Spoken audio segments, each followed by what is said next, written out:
Right,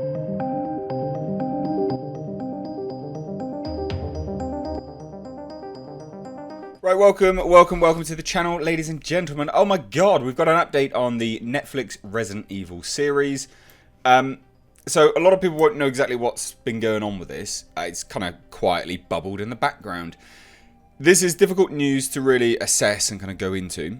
A lot of people will see it instantly and go, it's the good old Netflix. They're going back to their ways of just focusing on women and all of this kind of stuff. I get it. But it's also kind of hand in hand with how the Resident Evil series on film has been handled anyway. So what we'll do is we'll go through it. I'll tell you exactly what's going on. Full spoilers, I guess. Potentially, anyway. Rumour. For all of this. But let's get into it and let's have a look, shall we? So Wesker's two daughters are reported to be the focus of the Netflix upcoming Resident Evil series. And we've got plot details leaked. So there you go. That's where a lot of people will instantly go, it's going woke. Netflix. Wah. And yeah, I do get it. Like, I genuinely get it. But the series has always kind of had that to some degree.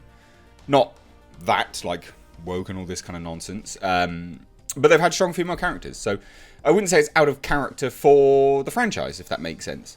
But let's get into it and we'll have a look, right? So following in the footsteps of its Hollywood predecessors, it has been reported that the upcoming Resident Evil series being produced by Netflix will not follow the canon of the games. Not really a surprise, is it? Let's be honest. But will instead tell an original story featuring longtime Resident Evil antagonist Albert Wesker's two daughters. Now, I will say, it's a travesty that they're not following the games, but I also think that actually it's to do with licensing and rights. Now, we need to remember is that when like a studio or a streamer gets the rights to this, they don't necessarily have the same rights as the games. Now, the games are firmly Capcom's, so it may be that they don't have the rights. They've got the rights to use elements. So when people cry out and say, well, why aren't they doing it? That actually might be why. And I think it's probably the case here. Now, the details were first reported by the film news site Splash Report, who received the details from a tipster named Ludens. Now, again, take all this with a pinch of salt. Who the hell Splash Report? No one. Take it with a pinch of salt. But normally, these leaks coming out have actually been true. The track record's been great recently. So, according to Ludens, who submitted an alleged review of the series pilot episode 1, the series follows two sisters, or should I say half-sisters, Jade and Billy Wesker, two original characters created for the series. That's why I think it's to do with a licensing and rights issue. They're original characters. We've seen it with Star Trek, like 25% different. Like, it's just this, it's all to do with rights and licensing. Now, the series follows two sisters, or should I say half-sisters, Jade and Billy Wesker. Yes, you fans read that right, Wesker. Both biological daughters of Albert Wesker, but born to different surrogate mothers. These twins are two original characters created specifically for the series and aren't mentioned at all in the video games, to my knowledge. They explain their births with certainty, but knowing Wesker from the games, I find that origin suspicious, to say the least. I have to say, however, that I find them significantly compelling characters to lead a series. So that's quite good, right? Now, Jade is a wisecracking, vulgar girl, is simultaneously charming and annoying to people around her. She seems to make friends rather quickly and is incredibly friendly. In direct contrast with her sister, Billy, who is antisocial and shy, she also has a crippling anger management problem. Oh, woe is me. The dynamic between these two is central to the series, bouncing between love and hate. Classic sibling rivalry. There's nothing original here. And their different perspectives on their father create some interesting conflict for the show to explore. Albert himself is an intriguing element of Resident Evil as well, but I'll get to more into that later, so he's in there somewhere. Now, the series will reportedly be set in 2036, where the world has been overtaken by zombies, referred to as zeros, leaving approximately 3 million human lives, while 6 billion zeros roam the earth, and while narratively jump between 2 points in time. Interesting. None of this, to me, screams terrible at this point in time. But I do think, I'm fairly certain this is still made by Constantine. So it's Constantine for Netflix. or it's Netflix have released it from Constantine. I need to double check that. Constantine are the same guys who made the Resident Evil movies. And they're the guys who own the rights for it, basically. So first, I should mention the structure of the show. In the pilot, it jumps between 2 points in time using flashbacks to give context to the events of the future. This narrative structure of kind of flashback, flash forward is fine. When done appropriately, I think it actually works very, very well. Personally, I feel that if you're jumping between 2 points in time, narratively speaking, it helps to wind up together at that, at a certain point for it to make sense. And also to very clearly have the time jumps, contextualized within the show. Otherwise, you end up with a slight issue like The Witcher had, where it didn't really gel properly. So anyway, it says jumps between 2 points of time using flashbacks to give context to the series of the future. The timeline in 2036, 14 years after the end of the world, follows an older battle-hardened Jade as she collects information on the zombies, Zeros, in a decimated London for her work at Madrid University. The world at this time, has all but ended. Only approximately 3 million humans live, while 6 billion Zeros roam the Earth. There are a few pockets of civilization scattered around, but nothing sustainable. The most famed is Umbrella Territory, a supposed paradise town that is untouched from the chaos. Yeah, I'm sure. That's what it is. Most of the western United States is now a new country called Umbrella, while Central America is the Amazonia. So we've got a fortress in Scandinavia, is the latest nation formed from Scandinavia. India is now the Faith. China and Siberia are now Sihei or Shaihei. A few smaller states called freeholds are scattered around, like in Boston, Cape Town, Mumbai and Paris.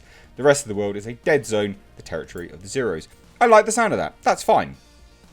The events of present day are referred to by Ludens as the future timeline. So it says, in this future timeline, Jade studies a group of Zeros in correspondence with her Spanish co-worker, Arjun, in an attempt to see if the zombies are evolving at all. Interestingly, the zombies have no hearing or sight. Interesting take on it. But their sense of smell has only become more acute. So, look, the zombie, genre has been played out to death recently. Like, genuinely played out to death. So this element, no hearing or sight, is an interesting one. Kind of sound like lickers, really, don't they? But their sense of smell has only become more acute. Well, lickers still had hearing, to be fair, but you know what I mean, right? In the summertime, they are more attracted to humans because of sweat and stink. As you might guess, this goes wrong one day when Jade accidentally alerts the Horde and has to use her hideout's security measures, a giant firewall trap, to kill them. Unfortunately, this involves a giant caterpillar zombie roaming below the earth and causes more trouble for Jade, severely injuring her. At the last minute, she is saved by a group of scavengers who blast away the creature with an arsenal of weapons. Giant caterpillar zombie. Don't really like the sound of that. That sounds a bit lame. But never mind. Because that opens up a whole world of other things to explain, right? Why have we got Zeros that do that? How did the virus then mutate things into gigantic creatures? Why are they zombies? Is it now going to turn into a butterfly? Like, what's going on there? So I like it all up until that little bit's a bit lame, but whatever. We can forgive that, I guess. Now, the whole sequence sounds incredible and intense. I can't wait to see it play out in action. Anyway, this group won't be a central element of the show. I won't spoil precisely why, but I'll say they have ulterior motives that they do not reveal at first, and that doesn't exactly go the way they hoped. That's to be expected. That's fine. Now, it continues further and further, right? So, the past timeline takes place in 2022. Ooh, 2 years, ladies and gents. The year of the outbreak, and follows the Wesker family as they move into a new Get Out-esque utopian town. This town is ominously named Raccoon 2. So that's cool. I guess that will be sort of like a play on, maybe it's connected to the movies, but maybe it's not. It's a small community run by Umbrella, filled with unusually happy families, incredibly over-the-top Umbrella merchandise, and of course, Umbrella HQ. Why is it called Raccoon 2? Well, I'll let you figure that out. Hint, it has something to do with an incident in 1998 that nobody seems to know about. So yeah, they're loosely tying it, but they're not. Anyway, Billy, Jade and Albert move here because of Albert's work. Jade holds resentment against her father for this move, but Billy is more accepting. Albert's a one-of-a-kind employee of Umbrella and is quite different in the show than in the games. His dynamic of ruthless businessman and father trying to do his best but failing is very interesting and makes his character very engaging. Don't know if I like that change. You know, Albert Wesker was like, he was the big bad, right? So, I don't know. Never mind. So apparently he is in his 60s, an older gentleman. He has a dark past with Umbrella that will be revealed in later episodes. So again, trying to tie it backwards. He also strangely extracts his daughter's blood every fortnight for tests. God knows what that means in reality. They probably got some cure or some nonsense, I'm sure. So this past timeline mainly centres on Jade and Billy getting used to life at a new school in town. Billy gets into tussles with another student while Jade fits right in. While this may sound quite a cliche to you, I find it very engaging, mostly due to the snappy dialogue. So that's the thing, cliches sound terrible 9 times out of 10 on paper, unless they are accented by very good dialogue along with it. That's what the saving grace. So we talk about execution when it comes to these scripts.